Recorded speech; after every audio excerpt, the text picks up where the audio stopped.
Autrefois, au Canada, aller travailler c'était un peu comme jouer à Jumanji. On ne savait jamais quel danger allait surgir, et surtout, on ne pouvait pas dire non.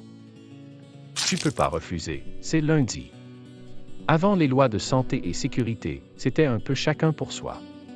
Les accidents étaient fréquents, et le droit de dire « Je vais peut-être pas monter cette échelle cassée » n'existait pas. Puis, le Canada s'est dit, et si on arrêtait de risquer la vie des gens au travail?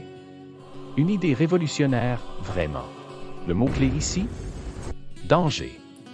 Et pas juste, le café est chaud. On parle d'un risque sérieux ou imminent pour la santé ou la vie. Le Code canadien du travail dit, tu as le droit de refuser un travail dangereux. Tu n'as pas besoin d'un sixième sens, juste de raisons valables. Et demander une formation, ce n'est pas de la paresse. C'est de la prévention.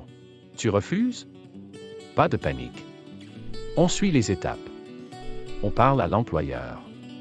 S'il ne veut pas écouter, on appelle des renforts. Pas les Avengers, mais l'inspection du travail.